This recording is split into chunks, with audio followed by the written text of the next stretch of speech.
Assalamualaikum. It's Dr. Nas again. We are here with the lectures of cardiology as the continuation of the last lectures we were doing, like the tachyarrhythmias, and we discussed in our last lecture about the acute treatment of the white complex tachycardias and how to differentiate between the aberrant SVT and the white complex tachycardia.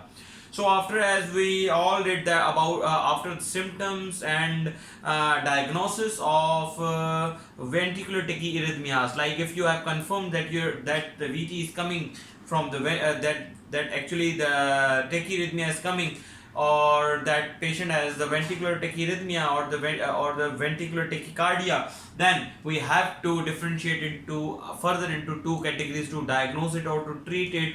Like in the acute management, we do all as we discussed in our last lecture, but here there are the few exceptions. Like if we have diagnosed the patient with the ventricular tachycardia, then we have to divide it into further classes, such as VT with the normal structure of the heart and VT with the structural heart diseases. So first we will discuss ventricular tachyarrhythmias or ventricular tachycardia with normal structure of heart.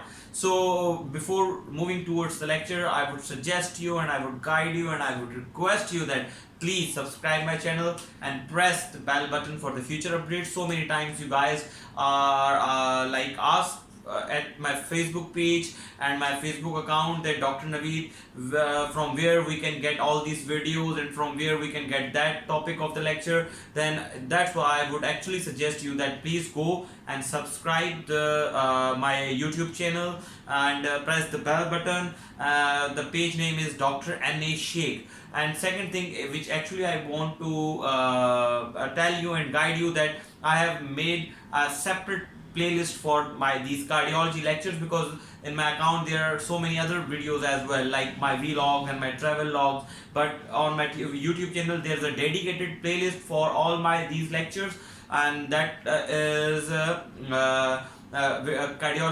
cardiology lectures with Dr. Nas. So without wasting the time, we have to discuss the VT with the normal structural heart disease, and the utmost common cause of the ventricular tachycardia with the normal structural heart is idiopathic VTs. Idiopathic VTs is further divided into two classes, such as the focal VTs and the fascicular VT. So the first we will discuss about the focal VTs. You know that these idiopathic VTs are like most of the time are less, like the QRS is not that widened as these, and as it would be widened into the VT with ischemic cardiomyopathy, or the VT with ischemia, or the VT with VT with any other structural heart diseases. So that is one point from where you can pick that their QRS complex that would not be that wider, like more than 150 or 130. It would be like around 120, or it would be 130 or 110. But the important thing is that VT most of the time would be monomorphic VT. Second thing, these patients would not be so much symptomatic. Their symptoms would be less lethal and patient would be stable. Most of the time the patients, the idiopathic VT, focal VTs and the fascicular VTs would be presenting to the ER with a stable type of the VT, then patient would be moving around, and when you get the ECG done, then you will find these ventricular tachycardias.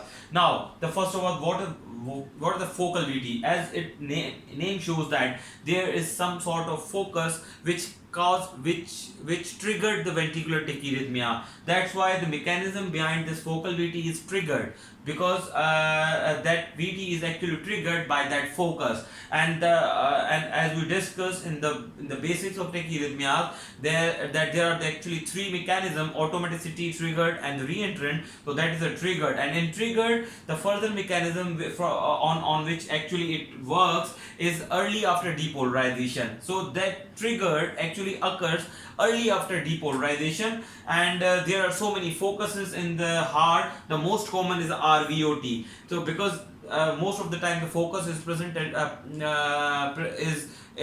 presented in the RVOT, or is present in the RVOT. So these most of the time these VTs are also known as the RVOT VTs, or the name of that VT is most of the time is taken from the focus from where it is coming, like LVOT-VT, RVOT-VT, or also they are also called as idiopathic VTs. Now the important thing is that obviously these are the, as you are appreciating here, that these all are the focuses, but the most common is RVOT VT, or the most common focus is RVOT. So these all are the examples of the RVOT VT. Now the important thing is that as I told you, that this is how you can differentiate that, how you will check on ECG that your patient has that focal VTs or all these things. So the important thing in the focal VT is that that QRS would not be that wider, number one. Number two, that there would not be any the thing is that it is not necessary that these findings would be there in your patient, but these are the most commonly findings which actually present with which actually most of the time presents patient presents in the ER. Now the important thing is that in the focal VT, how you would diagnose that, obviously you would have a left axis deviation, number one left axis deviation, because your focus is present in the RV. Number two, with the inferior axis and the obviously your patient would be have what, LBB. Why? Because whenever there would be ventricular arrhythmia is coming from the right heart, it means your heart is generating the rate from the right heart. It means your adjacent fascicle would have a block. Why? Because it has to travel from that right fascicle to the left fascicle. That's why whenever you will be pacing, whenever you will be giving the current or conduction from the right heart, you would have a left bundle branch block. Why? Because by inducing or by giving the conduction to the right bundle, you, actually or unintentionally you are creating a left bundle branch block. That's why whenever you will be pace the heart from the right from the RV, then you would have LBB on your ECG. That is the same mechanism here with the focal VTs, when there would be focus activated or triggered, or that focus actually triggers the heart from the right ventricle. So actually it is giving the left bundle branch block. That's why your ECG would have a left bundle branch block with a left axis deviation. Now the important thing is that where is it present? So how when you would have a positive QRS on in inferior leads, positive QRS is, it means the focus is present in the outflow tract. Whenever that inferior axis would be the QRS of the inferior lead would be negative, it means that current or that focus is present at the RV apex. So how I actually could remember that tract, or ECG findings of that focal VTs, by just remember that if the QRS is upward, it means it is indicating that focus is on up. If you are sitting like in the RV, okay, just imagine that you are sitting in the RV and you are looking at the focus. So if the QRS of the inferior with the left axis deviation and LBB, and you are suspecting the focal VT, now you have to exclude it that, or you have to rule out that is this VT is coming from the from the ventricular RVOT or from the apex. Then just imagine that you are sitting in the RV. So, or for suppose if you are sitting in the RV, so when you look upward, it means your inferior axis, in the inferior axis QRS axis, the QRS is upward or the positive, it means QRS is indicating you or is giving signals to you that the focus is upward, like focus is coming from RVOT. When that QRS would be like negative and the it's downward, it means it is indicating you that focus is coming from the apex downward. So suppose that whenever you will be sitting here, QRS will guide you that see upward, it means your focus is coming from the RVOT, and whenever that QRS would be negative, it means it is giving signals to you and like saying you that VT is coming from that apex. So that is how I actually remember all these things and learn hard by all these things. That's why I'm just giving you the shortcuts and like giving you some mnemonics to learn by heart or to keep remember these things. So for the focal VTs, you have obviously left bundle branch block, and after left bundle branch block you have to rule out that is it coming from the RVOT or apex. Whenever it would be coming from the RVOT,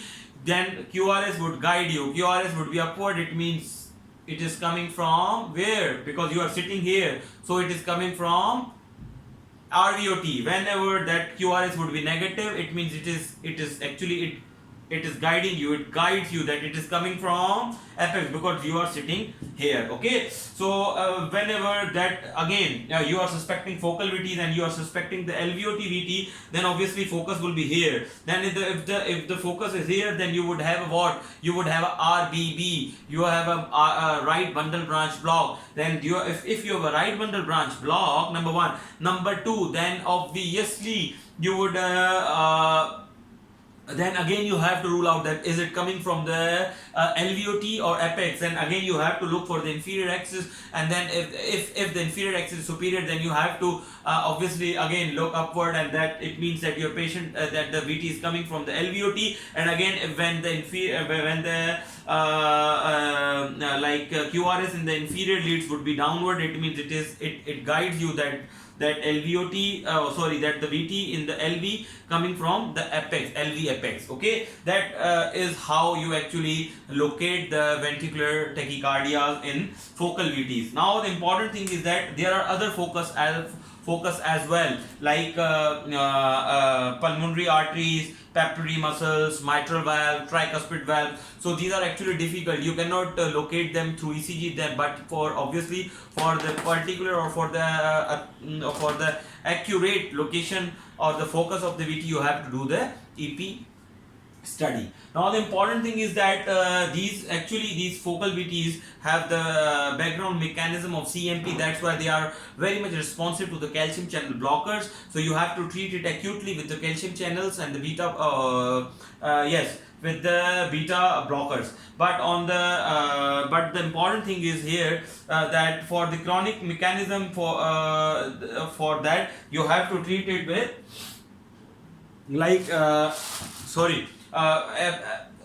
what I told you, that for the focal VT, if you want to acutely terminate that VT, because as I told you that VTs most of the time patients present with the focal VTs are the normal ones. So with that focal VTs, if you are actually want to terminate it, if you actually want, then it better responses to that adenosine and the calcium channel blockers, number one. Number two, for the long-term therapy, obviously you have to give the beta blockers and the calcium channel blockers for the focal VTs. And if you want to give any antiarrhythmic drugs, then the amiodarone and the sotalol is the choice of drugs. But those patients who are actually refractory to the medical treatment, then or if they don't want to take medications for the whole life and they want to get rid of that antiarrhythmic drugs because of the potential side effects of amiodarone and the sotalol, so many patients won't take these medications, and those patients, like those who are refractory to medications or who do not want to take the medications, you have to do the catheter ablation in those patients. But keep remember that catheter ablation has complications as well, like the myocardial perforation, esophageal perforation, and the perforation, the fistula,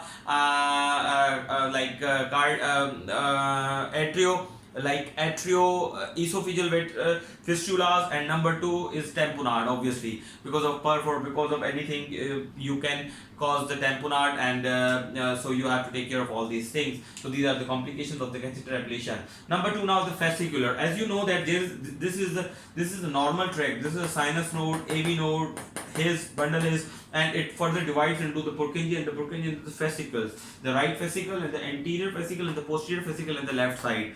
Now the important thing is that fascicular VT is actually re-entrant VT. How is it reentrant? As I told you that just keep remember the just to remember like remind those lectures of the basics of tachyarrhythmias, that there were the three basic mechanisms. So here the mechanism behind that VT is actually reentrant VT. That's why you can call it the reentrant ventricular tachycardia as well, or reentrant fascicular tachycardia as well. Number one. Number two is that this is the commonly antegrade limb is the septum. The septum of the heart, the black lining which I actually drew here is shows that antegrade limb, that VT which is going downwards from the ventricle to the ventricle, because that is the ventricular reentrant tachycardia. So here the antegrade limb is a septum, and then then it retrogradely moves toward again upwards toward the septum through that posterior fascicular. That's why because that VT is that focus, that VT, or you can say that that cycle is present like is presented or is located in the LV. That's why you would have a right bundle branch block. As I told you that whenever there would be the focus or anything coming from the RB, it means it would induce the LVB. As similarly, if like you are giving conduction or giving impulse or giving any type of current through that LV, it means you are giving RBB to the heart. So the important thing is here that the fascicular VT is actually reentrant VT, which in which the antegrade limb is obviously that septum. So number one. Number two, then it involves one of the fascicle. The most commonly the posterior fascicle is involved. That's why on ECG you would have a left axis deviation with RBB because why? Because that the cycle is present, or the heart is actually activating, or heart is getting conduction from the left ventricular. That's why the RV has a bundle branch block. And number two, there would be obviously whenever that fascicle would be blocked, that fascicle would be also blocked. That's why you would have a LAD left axis deviation with right bundle branch block, right? That's why or obviously you know that whenever you would have an LAD and the RBB, so simply we say that patient has a bifascicular block. So simply, if your patient has a bifascicular block and he or she is presenting to you with a white complex tachycardia, you can say that this patient is like having fascicular VT. But you have to diagnose all these things on the ECGs of that white complex tachycardia, which you have actually taken while on the patients when they were in white complex tachycardia, or they were having that white complex tachycardia. So that is the most common, that the posterior fascicle is involved in the retrograde limb. But sometimes this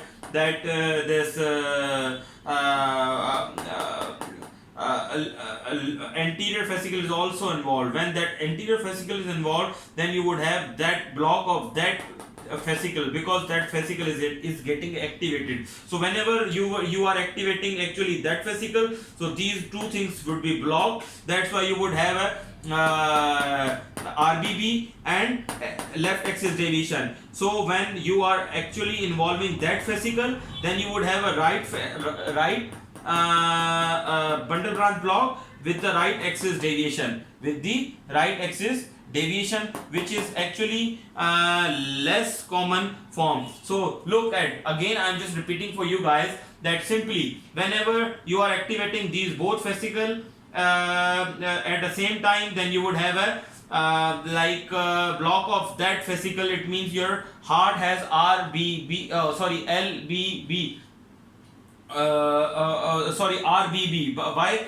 Just focus it, that you have a three fascicle, 1, 2 and 3. Whenever you are activating these two fascicle at once at a time, you are activating that anything from the LV, you would have a RBB. Why? Because you are activating the heart through left bundle branch. But now the important thing is that if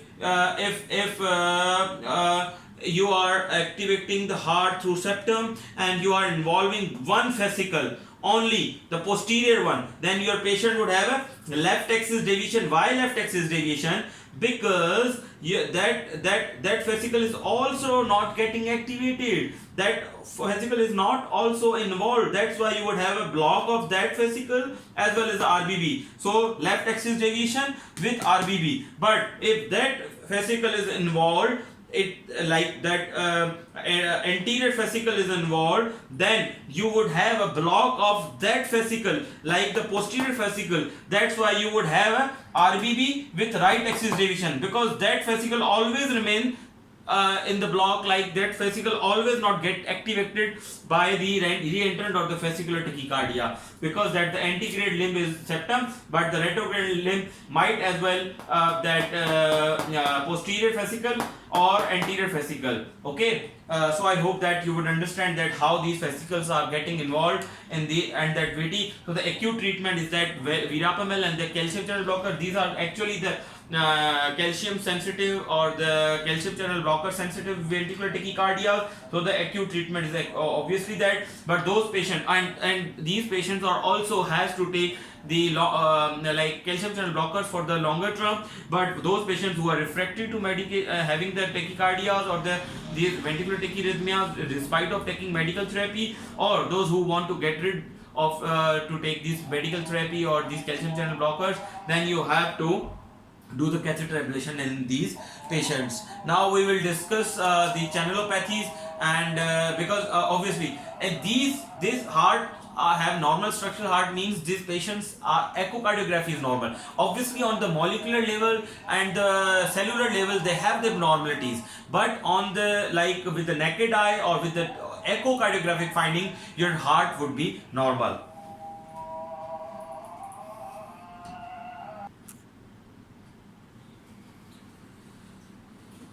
So here we are, the remaining diseases of your normal structure, like ventricular tachycardia with the normal structure of the heart disease. As I told you that yes, these heart